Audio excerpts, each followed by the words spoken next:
Bonjour et bienvenue dans cette nouvelle vidéo. Aujourd'hui, on va parler d'un sujet pour tous ceux qui souhaitent optimiser leur patrimoine, la fiscalité. Quand on parle de construire un patrimoine, la question des impôts devient vite centrale. Pourquoi? Parce que mal anticiper sa fiscalité, c'est risquer de perdre une partie importante de ses gains. A l'inverse, une bonne structuration de son patrimoine peut permettre de réduire, voire d'optimiser grandement son impôt. Dans cette vidéo, je vais vous partager des stratégies concrètes pour structurer efficacement votre patrimoine et tirer parti des outils fiscaux à votre disposition. Que vous soyez en phase d'accumulation ou en pleine diversification, vous verrez comment vos choix peuvent vous permettre d'atteindre vos objectifs financiers, tout en réduisant votre charge fiscale.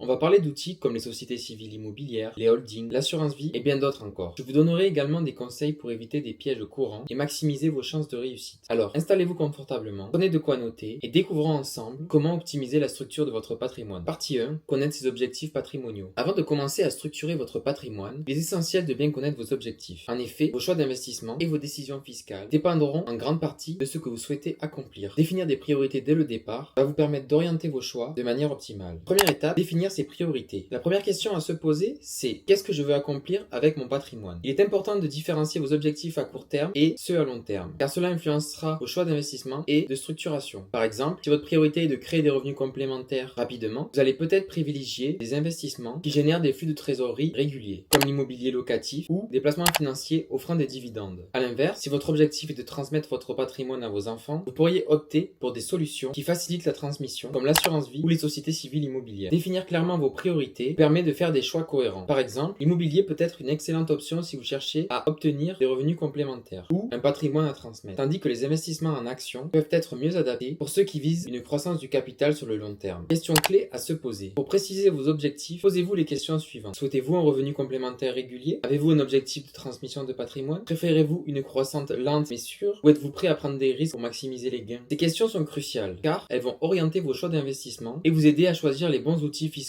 Si, par exemple, votre objectif est de générer un revenu régulier, un investissement locatif ou des actions à dividendes seront des options plus adaptées qu'un placement de croissance long terme.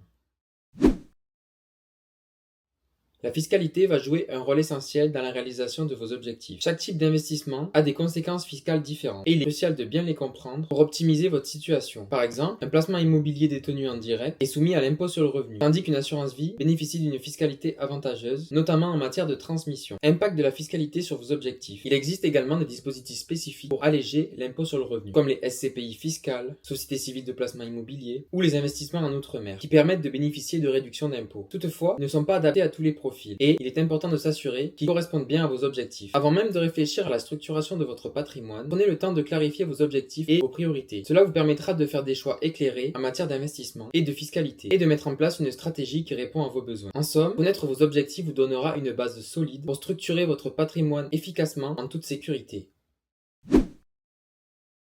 Pour optimiser la fiscalité de votre patrimoine, il est essentiel de bien choisir les véhicules d'investissement que vous allez utiliser. Selon vos objectifs, certains outils peuvent se révéler particulièrement avantageux, tant pour leur fiscalité que pour leur flexibilité. Voyons ensemble les principales options. La société civile immobilière. La SCI est un outil particulièrement utilisé pour détenir de l'immobilier, surtout en famille. Elle permet de faciliter la transmission et d'optimiser la fiscalité successorale. En créant une SCI, vous pouvez détenir plusieurs biens immobiliers sous la même structure, ce qui facilite la gestion. Un autre avantage de la SCI, c'est qu'elle permet de choisir entre l'impôt sur le revenu et l'impôt sur les sociétés. À l'IR, les revenus fonciers sont taxés selon votre déclaration personnelle, mais au taux marginal d'imposition. À l'IS, vous bénéficiez d'un taux plus bas et la possibilité d'amortir les biens, ce qui réduit le montant imposable. Cependant, le choix de l'IS entraîne une fiscalité plus lourde lors de la revente du bien, car les plus-values sont calculées sur la valeur nette comptable. Il faut donc bien réfléchir à l'objectif de votre SCI avant de faire ce choix. 2. La holding. Une holding est une société mère qui détient des parts dans d'autres sociétés. Elle est surtout utile pour les entrepreneurs et les investisseurs disposant de plusieurs actifs dans des sociétés. En créant une holding, vous pouvez optimiser la fiscalité sur les dividendes perçus et les revenus issus de vos participations. Par exemple, le régime mère-fille permet de bénéficier d'une exonération quasi totale de l'impôt sur les dividendes. Cela peut être particulièrement avantageux si vous souhaitez réinvestir les gains dans de nouvelles activités sans subir une forte imposition. La holding offre également une protection des actifs en cas de difficultés financières de l'une des filiales, car le patrimoine de chaque société est isolé. L'assurance vie. L'assurance vie est souvent considérée comme un couteau suisse de l'investissement patrimonial. Elle permet de faire fructifier un un capital tout en bénéficiant d'une fiscalité avantageuse, notamment sur les plus-values. L'assurance vie offre des avantages importants en matière de transmission car elle permet de transmettre des capitaux hors succession jusqu'à 152 500 € par bénéficiaire sans droit de succession. Elle est flexible et permet de choisir librement les supports d'investissement. Fonds en euros sécurisés, unités de compte. La fiscalité des rachats partiels est avantageuse au bout de 8 ans avec un abattement annuel sur les intérêts de 4 600 € pour une personne seule ou de 9 200 pour un couple. Le plan d'épargne en action, le PEA est un autre outil intéressant pour investir en bourse avec une fiscalité réduite au bout de 5 ans. Les plus-values et dividendes sont exonérés d'impôts hors prélèvements sociaux après cette période, ce qui en fait un support intéressant pour ceux qui veulent investir en actions européennes. En revanche, le compte titre est plus flexible car il permet d'investir à l'international, y compris sur des marchés non européens. La fiscalité est toutefois moins favorable avec une imposition des plus-values et dividendes, prélèvement forfaitaire unique de 30%. Pour une stratégie de diversification, le compte titre peut être pertinent, mais il est souvent combiné avec d'autres outils pour limiter l'impact fiscal. Conclusion. Le choix de vos véhicules d'investissement doit être en accord avec vos objectifs et votre situation. Chaque outil a ses avantages, mais aussi ses contraintes fiscales. La clé est d'équilibrer la flexibilité, la fiscalité et la gestion du risque pour structurer un patrimoine solide et optimiser vos gains.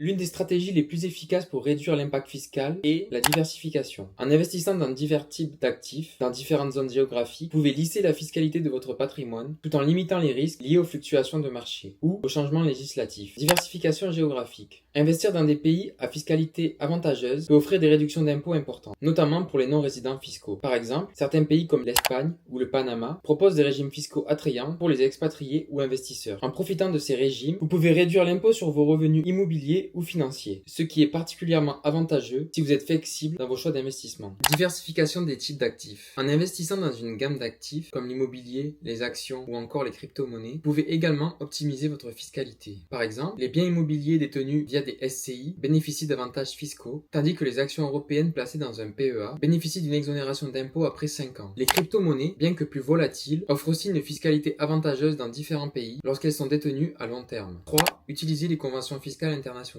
En diversifiant géographiquement, il est aussi essentiel de connaître les conventions fiscales entre les pays. Ces accords permettent de limiter la double imposition. Par exemple, si vous investissez aux États-Unis en résidant en France, vous pouvez éviter de payer l'impôt 2 fois sur les revenus générés grâce aux conventions fiscales bilatérales. Diversifier votre patrimoine en choisissant des zones géographiques et des actifs variés vous aide à profiter des avantages fiscaux de chaque région tout en limitant les risques. En connaissant les conventions fiscales internationales et en utilisant les outils adaptés, vous pouvez alléger l'impact fiscal et sécuriser vos investissements à long terme. Partie 4. Éviter les erreurs courantes. Même avec une bonne stratégie d'optimisation fiscale, certaines erreurs peuvent réduire vos gains et compliquer la gestion de votre patrimoine. Voici les principaux pièges à éviter pour maintenir une structure efficace et rentable. Ne pas trop complexifier sa structure. Il est tentant de multiplier les structures d'investissement, mais cela peut entraîner rapidement des frais de gestion élevés et rendre votre patrimoine difficile à administrer. Par exemple, si vous avez une SCI, une holding et plusieurs comptes titres, les coûts administratifs, les impôts et les déclarations fiscales peuvent devenir une charge importante qui réduit la rentabilité. Se méfier des placements miracles. Évitez les produits financiers ou les placements qui promettent des rendements élevés et une fiscalité inexistante. Souvent, ces offres cachent des risques importants ou des frais élevés. Assurez-vous que chaque investissement correspond à vos objectifs patrimoniaux et est adapté à votre tolérance au risque. Une bonne stratégie repose sur des choix simples et cohérents avec vos objectifs. En évitant les structures trop complexes et les produits miracles, vous pourrez optimiser votre fiscalité de manière durable et rentable. Pour optimiser la fiscalité de votre patrimoine, la clé est de structurer vos investissements en fonction de vos objectifs et de votre situation. Nous avons vu l'importance de définir vos priorités, d'utiliser des outils comme la SCI, la holding ou l'assurance vie et de diversifier vos investissements tant en termes d'actifs que géographiquement. Gardez en tête que la simplicité est souvent la meilleure alliée d'une bonne stratégie patrimoniale. Évitez les structures trop complexes ou les produits miracles. Avec une approche claire et disciplinée, vous pouvez non seulement alléger votre charge fiscale, mais aussi faire fructifier votre patrimoine sur du long terme. Merci d'avoir suivi cette vidéo. Si vous avez trouvé ces conseils utiles, n'hésitez pas à liker, commenter et vous abonner pour ne rien manquer.